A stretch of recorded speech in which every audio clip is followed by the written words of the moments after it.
Ray Dalio is fresh out of Harvard, the illustrious college that draws ambitious finance graduates from all over the world. And Dalio is nothing if not ambitious. Unlike most at Harvard, he comes from nothing. All he has is fire in his eyes and a dream. It's not long before he's working on Wall Street and rubbing shoulders with the most competitive Type A money-hungry bloodsuckers out there. And he's never felt more at home. Not only does he survive, young Dalio thrives. His raw talent to predict stock and commodity movements proves useful and incredibly lucrative. With each successful trade, his portfolio of clients grows, so does his confidence. But the more confident he becomes, the wilder he gets.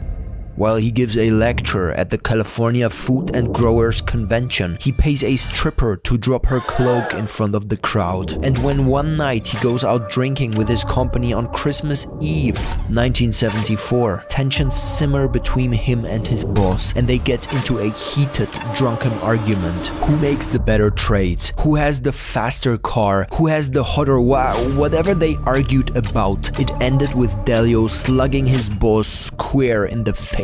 Flash forward to today, Dalio has built the largest hedge fund in the world and is known as one of the greatest investors of all time. So how does Dalio go from bar brawler to manager of the largest hedge fund in existence? Why does Dalio go on to lead his hedge fund in the most radically transparent way imaginable? What is Dalio trying to teach us in his books and through his extensive online content creation? This is the legendary story of Ray Dalio.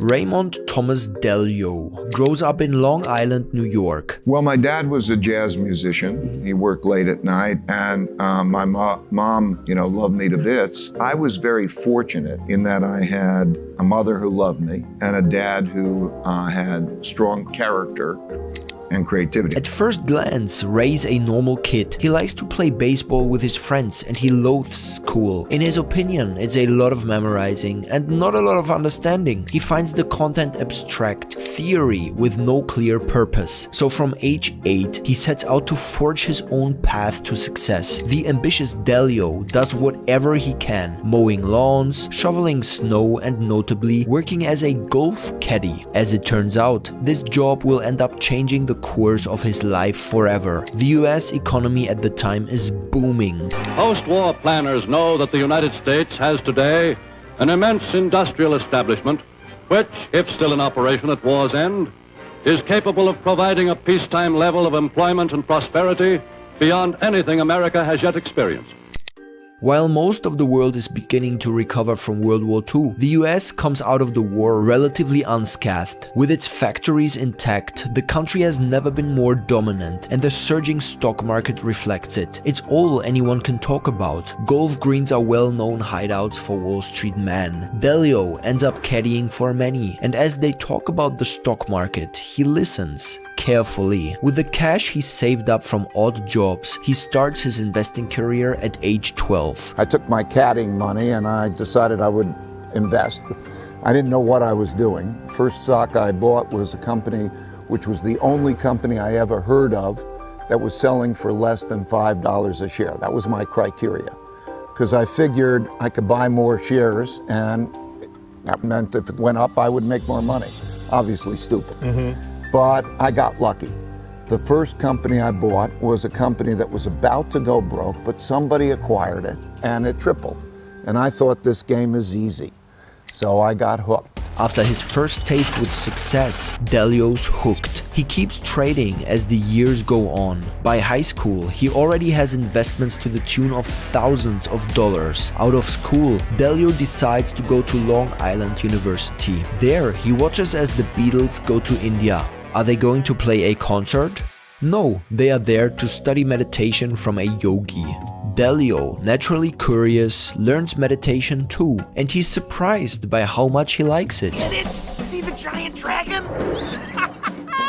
Meditation has given me that kind of equanimity. So I look at things I might not want to happen, but I can approach them calmly and better. It helps you sort of go above yourself and your situation.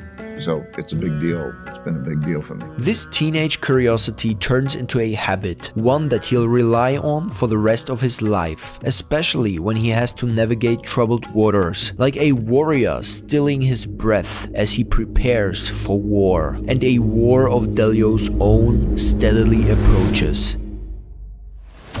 Dalio graduates with a Bachelor of Science but majors in finance, definitively charting the course of his career. He decides to get some experience and spend his summer as a clerk on the New York Stock Exchange. Although he's just a clerk, Dalio's eyes widen as he enters the heart of Wall Street for the first time. It's a hustling, bustling place full of activity. Little does Dalio know, he'll be witness to one of the biggest events of the century. I have directed the Secretary of the Treasury to take the action necessary to defend the dollar against the speculators.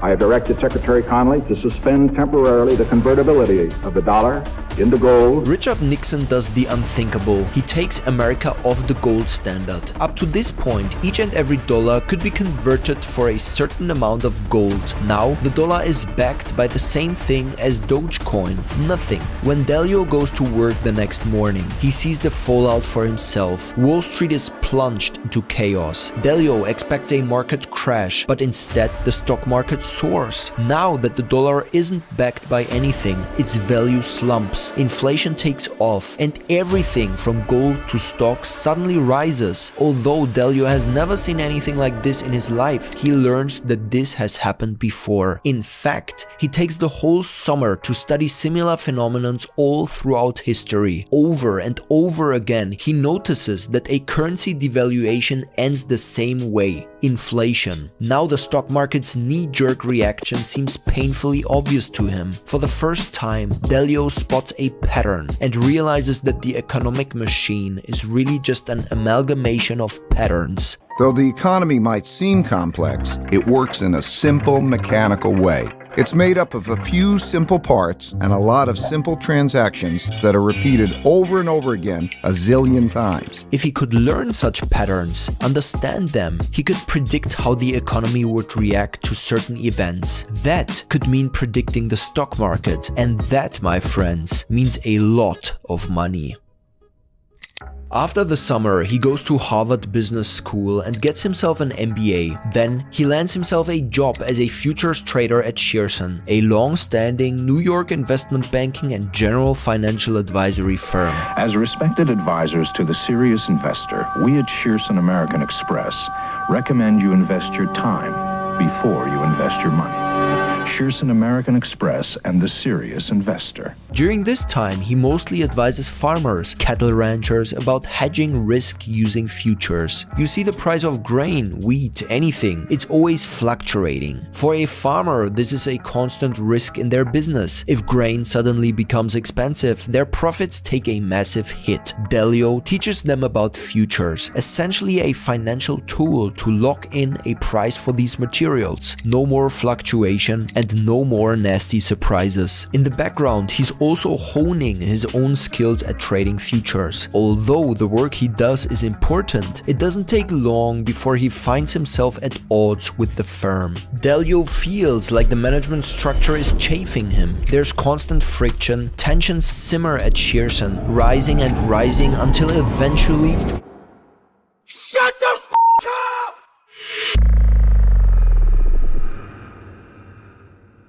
Not long after, Dalio finds himself without a job, unemployed and kicked to the curb. One can't help but imagine Dalio regretting his decision. He had a steady job, an important one. He was doing what he loved. Maybe he wonders if things could have been different. Maybe he wonders if he should have played by the rules. And indeed, many young ambitious people have this thought from time to time. I too sometimes think, how would my career have turned out if I had taken other decisions at certain points in my life? For example, I was always very focused on a career in finance, but recently tech careers have been looking more and more attractive. That's why I was so happy to come across Course Careers and give you guys a little freebie. If you want to start a high-paying career in the technology industry but don't have previous experience or a degree, then Course Career is here to help. They are replacing college as the modern way people are starting careers, and it's so simple. All you do is go through an affordable online course where you learn everything required to actually do the job. Then they help you land a position by partnering with a wide range of tech companies who are hiring from them. Check out some of their stories of people like Kyle, who went from being a 37-year-old assembly line worker pressing buttons with no degree to making over 150k in a medical technology sales career.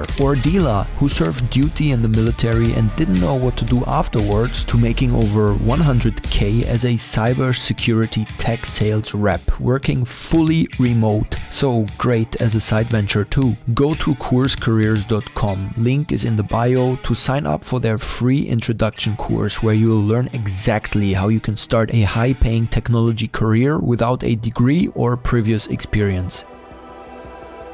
Even with Dalio's explosive end at the company, there is an upside. Despite his momentary lapse of control, most of the client and network he'd built at Shearson surprisingly stay loyal and decide to stick with him over the firm. If you can make money, who cares who you punch? Traumatized by the rigid structure of corporate life, Dalio decides to open his own company, Bridgewater Associates. It starts from humble beginnings. Bridgewater Associates was a consulting firm when Ray Dalio founded it in his two-bedroom New York City apartment. The firm starts off focusing on corporate financial advisory and corporate fund management, and it soon finds its feet when McDonald's signs on as a client of the firm. Now Dalio has spent years researching the various patterns and logic behind the economy. His clients call him regularly on his thoughts on this and that happening in the economy. It eventually bugs him so much, Dalio pens his thoughts on the market every day, the trends he sees in the global markets, opportunities, and so forth. People want his insights so badly, he sells a subscription to his insights, naming them the Daily Observations. It is looking good for Dalio and his young ventures of not only his subscription-based Daily Observations, but also his fund managing Bridgewater. You see, when you put them together, they destroy. Bridgewater is flourishing after adding McDonald's as a client, going on to advise more industry titans like Lane Processing, a dominant producer of chicken in the US, as well as pension fund giants World Bank and Eastman Kodak. His Daily Observations are also incredibly popular and boost Dalio's growing reputation in the financial world. Dalio's biggest strength is his ability to hedge risk for these companies. And in 1981, Dalio predicts a financial meltdown. As the economy starts to slow down and markets see an increase in volatility, he concludes that a recession is imminent. Dalio's thesis is based on this economic slowdown coupled with market volatility, as well as American banks overlending to businesses outside the US. Eventually, as the signs become clearer, he grows confident in his prediction. He becomes highly public about his prediction for an upcoming economic crash. He writes confidently in his Daily Observations to buckle up because the depression is coming and it's going to be ugly. Riding high on his early success, Dalio bets the Bridgewater accounts all on a huge recession. And I couldn't have been more wrong. This bold prediction turns out to be crushing for young Dalio's Bridgewater and its clients. Instead of an economic downturn, 1982 marks the start of what would go on to be one of the greatest bull runs in US history, lasting almost 2 decades. Bridgewater is in shambles. He tanks the portfolios of his clients, which are set up to profit from a recession and bleed in the bull run. Unsurprisingly, the clients all sever ties with Bridgewater. As the company hemorrhages money, he is forced to do the unthinkable, lay off every single Bridgewater employee. Dalio, the Wall Street hotshot, even has to get a $4,000 loan from his father just to keep the business afloat. The young Dalio flies too close to the sun. Once highly confident in his market predictions to the point of arrogance, Dalio is humbled by his own failure. Bridgewater teeters on the brink of bankruptcy and looks like it may never recover. The abyss What is your abyss? There will come a time that you are going to have a terrible situation, and how you reflect on that situation and whether you have a metamorphosis, a change, personal change. Me, in my case, happened in 1982. My experience over this period was like a series of blows to the head with a baseball bat. Being so wrong, and especially so publicly wrong, was incredibly humbling and cost me just about everything I had built at Bridgewater.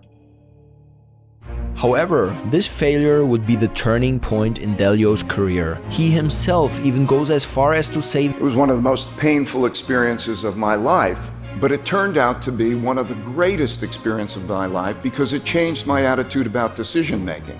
Which led me to realize that pain plus reflection equals progress.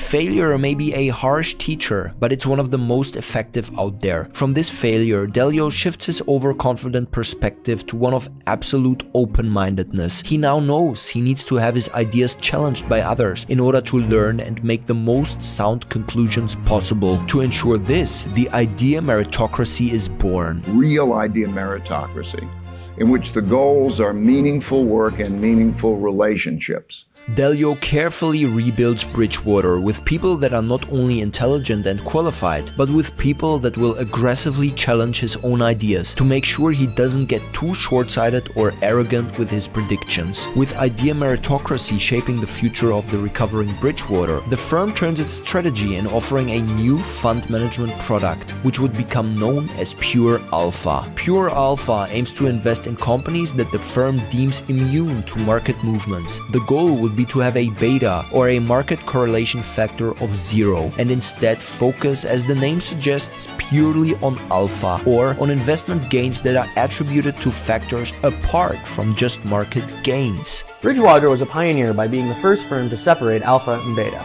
Pure Alpha's main investment strategy is to build an optimal alpha portfolio by reducing investment risk through allocating investments among a wide range of uncorrelated assets. This new product marks as the creation of the modern Bridgewater that we know today. After the launch of Pure Alpha, Dalio also launches another massive product known as All Weather a few years later, a fund that puts managing risk over all else. The strategy is to hold a significant portion of the portfolio in bonds, while highly diversifying the stock portion of the portfolio to minimize risk while still making some gains. Bridgewater slowly regains clients as Dalio's more balanced approach to investing and new products are implemented. The firm is generating steady profits, but is only more or less pacing the market for about a decade. Is Pure Alpha actually working, or is it just tracing the market's general success? The turning point for Bridgewater and for Dalio's redemption comes in 2002, when the stock market dropped over 22%, a staggering amount. However, the Bridgewater Pure Alpha portfolio barely even drops by a few percentage points, proving the effectiveness of the fund in hedging market risk. From there, the firm rapidly picks up massive clients, from US state pensions to major international banks, on its way to becoming the largest hedge fund in the world by 2005. Dalio is back on top of the world, but this time failure has tempered him, disciplined him. Now he understands the importance of making balanced and calculated decisions. A new, wiser Dalio emerges, cautious of not making the same mistakes. Our new Dalio would put his new approach to the biggest test yet, just a few years later. Now the year is 2007, and Dalio's about to make a big play. Despite his missed prediction last time back in 1981, he boldly calls for a recession once again. He and his analysts estimate that almost $1 trillion in debt held by the largest financial institutions and banks in the world were rotten debts, meaning that would likely not be paid back. If he was right, the fallout would be severe. He pivots Bridgewater's portfolios in preparation for a financial meltdown. We're down by between 3 and 4.5%, 16%, 18%, 21%. Because we're now down 43%. What in the world is happening on Wall Street? In the blink of an eye, the stock market craters. Bear Stearns, Lehman Brothers, names thought untouchable, suddenly collapse like dominoes. Unprepared, hedge funds feel the brunt. Dalio's concerns surrounding the bank's investments in mortgage-backed securities led him to pull the firm out of several large banks, including Lehman Brothers and Bear Stearns, shortly before they both failed. Yet Dalio has been proven right. Bridgewater clients not only weather the storm, they profit off it, earning a cool 9.5% return while others are steeped in losses. Pure alpha and all-weather work exactly as well as Dalio could have hoped. From there on, the rest is history. Bridgewater continues to generate consistent risk-adjusted returns for investors and holds the title of the largest hedge fund in the world, today valued at an eye-watering $140 billion. However, just managing the biggest hedge fund in history is not enough for a Dalio-level megalomaniac.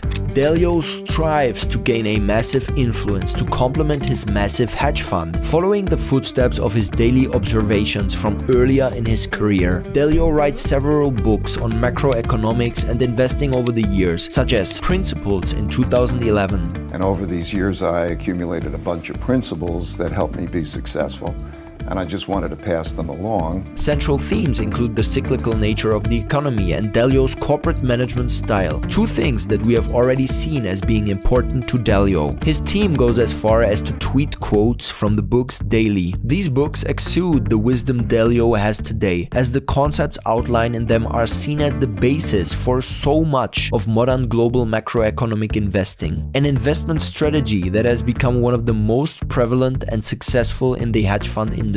So if he's so wise, what future trends does the sage Dalio see on the horizon?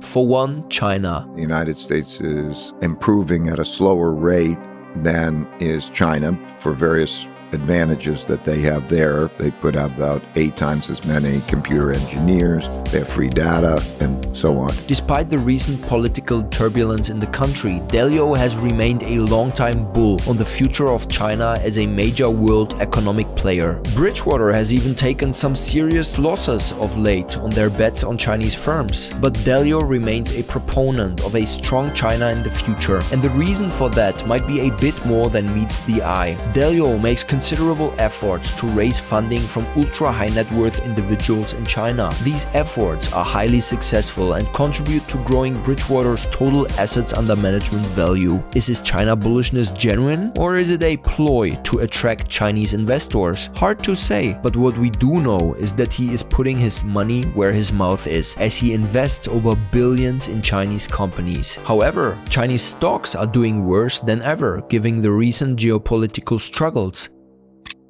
As he watches China struggle, and as Dalio ages into his 70s, he makes what is likely one of his hardest decisions yet. After 47 years guiding Bridgewater through the ups and downs, Dalio finally steps down from the helm of the firm in October 2022. In the world of investing, he revolutionized some investing vehicles and macroeconomic investing. He founded the largest hedge fund in existence, and he did it as the middle-class son of a musician. Undoubtedly an investing genius in the same leagues as other investing legends. And yet, when I look at the story of Dalio, these things aren't the most important takeaways. To me, the most important takeaway is how he thinks, how he sees the world through a different lens, which leads him to radically unique approaches. It's his idea meritocracy, his radical transparency, it's his abundance of insights, or principles for success as he calls them. Principles he's collected over a career of contemplation. That everything is a machine, everything complex can be reduced to something simple and understandable, that truth is the essential foundation to success, that only through seeking out audacious goals and failing time and time again can we succeed and grow. Although Dalio became notorious in the investing arena, his teachings are universal. Remember to go to courscareers.com, link is in the description, if you want to start a new high-paying career in tech without a degree or experience required.